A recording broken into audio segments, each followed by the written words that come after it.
Halo, Assalamualaikum warahmatullahi wabarakatuh. Video ini akan menginformasikan DC akun aku menagih utang kepada debitur dengan cara ngatain nasabah, memaki, menghina, dan bahkan juga mempermalukan nasabah dari akun aku ini.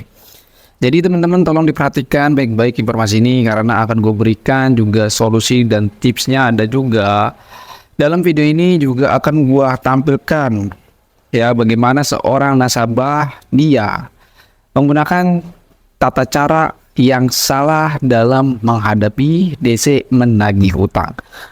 Jadi para nasabah yang gagal bayar di paylater Akulaku ataupun di pinjol lainnya, tolong diperhatikan video ini baik-baik agar Anda tidak salah langkah dalam menghadapi DC pinjaman online menagih utang. Dan nanti di video ini juga akan gue tampilkan screenshot dan juga bukti-buktinya bahwa DC dari Akulaku ini menagih utang dengan cara mengatai nasabah, dan bahkan nasabah ini mungkin tidak paham dan tidak mengerti dan akhirnya dia salah cara untuk menghadapi DC dari pinjaman online ataupun dari paylater Akulaku ini. Dan teman-teman tolong diperhatikan, nanti akan gue tampilkan, dan ini adalah sebagai contoh bahwa Anda sebagai nasabah salah banget untuk menghadapi DC dari pinjaman online ataupun Akulaku. Sebelum gua melanjutkan ke video berikutnya, di sini teman-teman yang belum mendukung ataupun yang belum mensubscribe channel YouTube Tools Pinjol ini, silakan saja klik tombol subscribe, like, share, dan juga apabila teman-teman di sini memiliki pertanyaan seputar pinjaman online, langsung saja ketikkan di kolom komentar. Dan teman-teman juga di sini yang ingin bergabung join di dalam grup Telegram Tools Pinjol secara gratis, silakan saja join di dalam grup Telegram Tools Pinjol. Untuk link grupnya ada di dalam deskripsi. Oke, di sini gue langsung masuk saja ke dalam pembahasannya.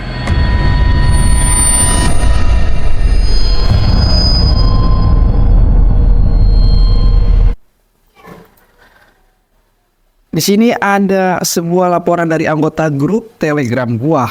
Dia menginformasikan dan dia langsung japri kepada admin, dan banyak sekali bukti-buktinya bahwa DC Akulaku ini mengatai nasabah, menghina nasabah, dan bahkan meneror nasabah dengan cara ilegal. Dan nasabah ini total jumlah tagihannya, total jumlah utangnya di dalam Akulaku itu sebesar 2 jutaan. Namun si nasabah ini memiliki keterlambatan sudah 60 hari lamanya. Nasabah ini kalau kita lihat mungkin belum paham dan belum mengerti.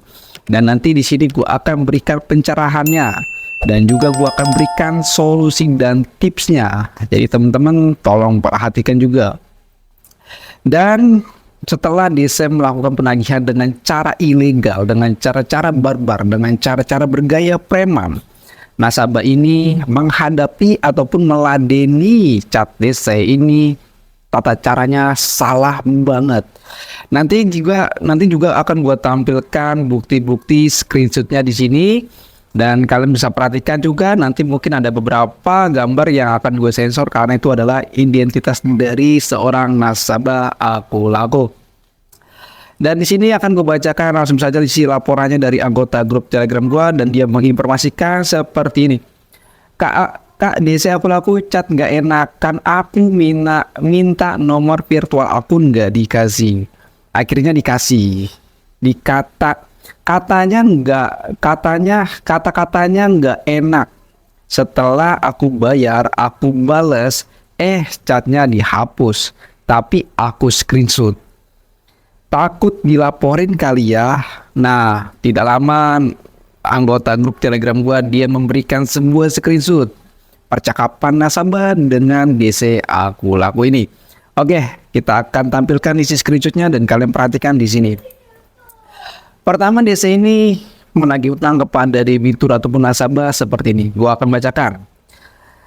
Kalau minta virtual itu lunas, mana bisa telat lama minta virtual akun cuma 200.000. Pakai otak gak tuh? Ini DC dari Akulaku loh bro.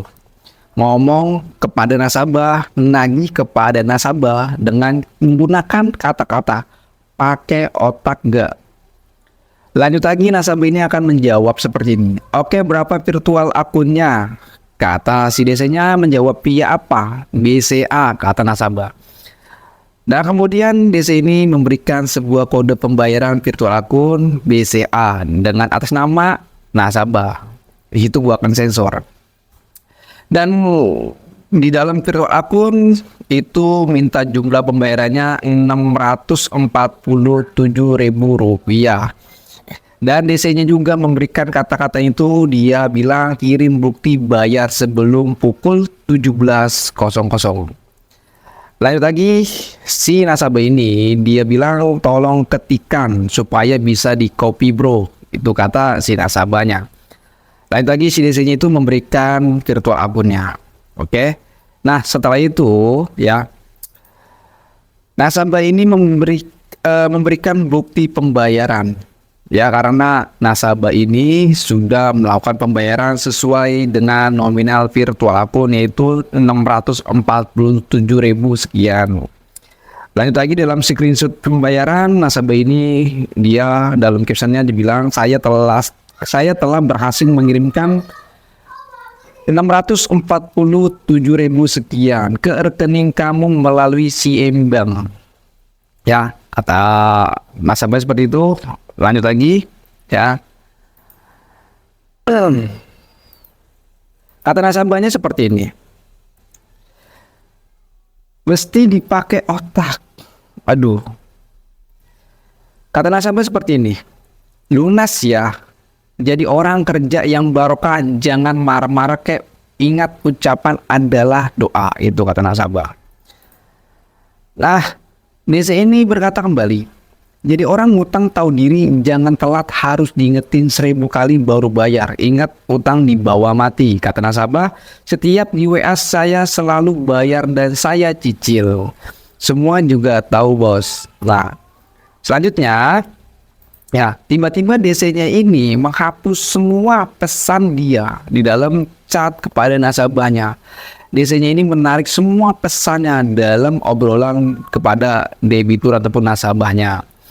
Nah, lanjut lagi, dan sini sebenarnya banyak sekali kesalahan besar ya bagi para nasabah yang terlambat membayar di Akulaku ataupun gagal bayar di sebuah aplikasi Akulaku ataupun di pinjaman online legal lainnya. Ini adalah kesalahan besar. Kesalahan besar dari mana bang? Oke, nanti akan gue bahas yang itu agar Anda saat menghadapi DC dari pinjaman online ataupun cara membalas pesan chat DC itu bagaimana agar kalian tidak menjadi kesalahan besar. Nah, setelah itu ini adalah curhatan dari anggota grup Telegram gua dan dia bilang seperti ini. Ya, dia memiliki tagihan 2 juta. Ya, hari ini kredit pintar jatuh tempo. Siap-siap besok WA di bom karena di kantor juga ada yang diteleponin. Bukan nama aku. Sudah 3 hari neror telepon kantor. Wow, luar biasa. Ya. Terus lanjut lagi ya.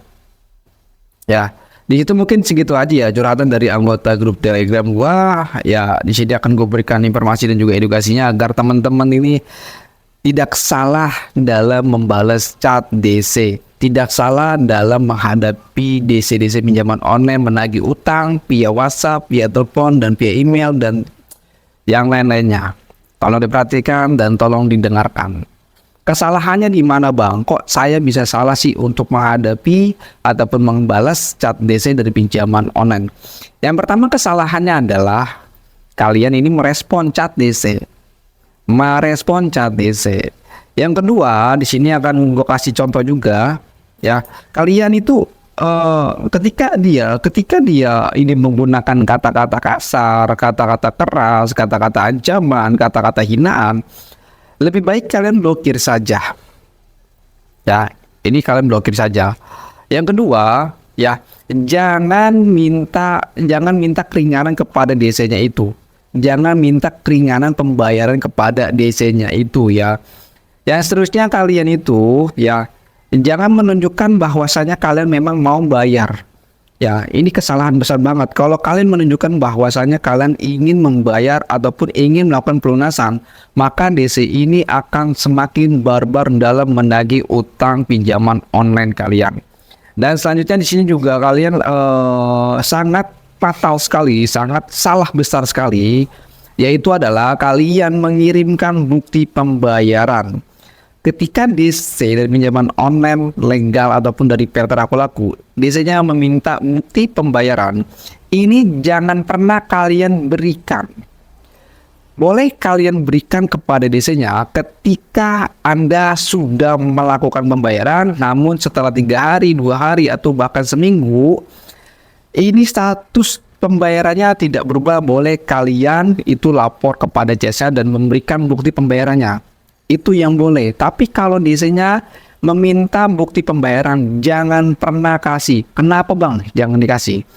Karena DC ini akan mengklaim bahwasanya dia telah berhasil menagih utang kepada debiturnya. Dan yang untungnya adalah si DC-nya, karena dia telah berhasil dan mengklaim bahwasanya dia telah berhasil menagih utang kepada nasabahnya. Ini kesalahan besar, bro. Dan akhirnya ketika DC-nya ini mendapatkan sebuah virtual akun, sebuah pembayaran, sebuah bukti pembayaran, maka Anda sebagai debitur maka akan terus dicecer dan dihina dan dimaki dan bahkan diteror. Ya, kalau Anda melakukan seperti itu, maka DC-nya itu akan terus-terusan meneror, mengancam, menghina dan bahkan menyebarkan data Anda. Jangan pernah memberikan bukti pembayaran. Ya. Kalau Anda memang gak paham, gak ngerti dalam dunia pinjaman online, dalam penagihan DC-DC pinjaman online, ataupun dari paylater yang lainnya, mendingan itu kalian harus wajib banget memblokir chat DC-nya. Ketimbang Anda meladeni chat DC, ini yang kesalahan besar, bro. Terus ada juga pertanyaannya, kalau saya nggak ladenin DC, kalau saya nggak ladenin ini DC, mungkin saja saya nomornya ini akan ditagih di kontak darurat ataupun di luar kontak darurat ataupun di tempat saya kerja. Nah, kagak bro. Di sini tetap bakalan nagih ke tempat kerja Anda kalau Anda memang belum melakukan pembayaran. Walaupun kondisinya Anda meladeni DC. Mereka ini sengaja mengancam, menghina, meneror. Ini dia sedang mencari kelemahan Anda. Kalau Anda ditemukan kelemahannya, maka DC itu akan terus menyecer. Misalkan Anda kelemahannya malu, maka DC ini akan menagih di tempat kerja Anda. Maka DC ini akan menagih di medsos. Dan yang lain-lainnya, yang si Pace ini menagih utangnya dengan cara-cara ilegal, yang cara-cara memang tidak diperbolehkan oleh OJK. Dan bahkan kalau misalkan DC ini menagih di media sosial ataupun di tempat kerja melalui spam telepon, kalau Anda melaporkan kepada pihak yang berwajib, maka DC itu akan ditangkap. Dia sudah melanggar aturan. Ya bro, jadi buat teman-teman tuh, kalau misalkan kayak gitu yang tadi gue sudah tampilkan, jangan pernah membalas chat DC. Jangan pernah merespon chat DC. Ini yang menjadi teman-teman bisa ditipu loh. Ini teman-teman bisa ditipu loh. Dan bahkan juga pada konten-konten gue sebelumnya, itu ada seorang ibu rumah tangga. Dia sudah melakukan pembayaran, tetapi uang pembayarannya itu telah diambil oleh DC karena dia menggunakan virtual akun yang bohongan. Nah, jadi teman-teman, kalau misalkan Anda mendapatkan virtual akun dari DC, itu jangan kalian berikan. Jangan pernah kalian transfer uangnya. Kalau kalian sudah kena ketipu, wow, tentu kalian bakalan nangis terus-menerus ya. Nah, dan selanjutnya juga kalian, kalau ada DC-DC yang sifatnya ngancem-ngancem gini ya kan, udah mendingan diblokir saja dan jangan pernah membalesnya. Kalau memang niat mau bayar, jangan pernah membayarnya melalui virtual akun yang diberikan oleh DC dari pinjaman online lainnya. Mendingan yang lebih baiknya, yang amannya itu bisa konfirmasi kepada customer service dari pihak pinjolnya. Ya, jadi kalian harus bisa itu. Jangan sembrono ya. Kalau kalian sudah kena ketipu, kalian hanya bisa nangis saja. Jadi di situ hanya untuk mencegah dengan adanya penipuan. Kalau DC-DC dari pinjaman online legal, nagih seperti kayak tadi nggak usah dibayar. Nggak usah takut data kalian masuk Slik OJK. Nggak usah takut datengin oleh DC lapangan. Kalau DC lapangan datang berkali-kali, tentu DC ini akan sangat rugi sekali bila dia datang ke rumah debitur secara terus-menerus dan dia tidak mendapatkan hasil apa-apa. Jadi buat teman-teman, apabila mendapatkan sebuah pesan dari DC seperti kayak tadi, itu kalian jangan pernah merespon dan wajib untuk memblokir, dan setelah itu kalian gagal bayar itu jauh lebih baik, dan jangan pernah memaksakan pembayaran. Uang hasil gaji Anda jangan buat untuk bayar pinjol, lebih baik kalian uangnya itu untuk kebutuhan sehari-hari aja. Itu jauh lebih bagus, jauh lebih baik ketimbang Anda gara-gara takut teror DC, ditagih sama DC terus menerus, dan akhirnya kalian memaksakan diri untuk melakukan pembayaran. Dan ujung-ujungnya kalian itu bisa-bisa gali lubang tutup lubang, dan lama-lama kelamaan kalau kalian lakukan itu, maka di depan Anda hancur, ekonomi Anda hancur, dan kalian bisa saja bisa nekat melakukan bunuh diri karena stres akibat gagal bayar pinjaman online. Itu saja. Assalamualaikum warahmatullahi wabarakatuh.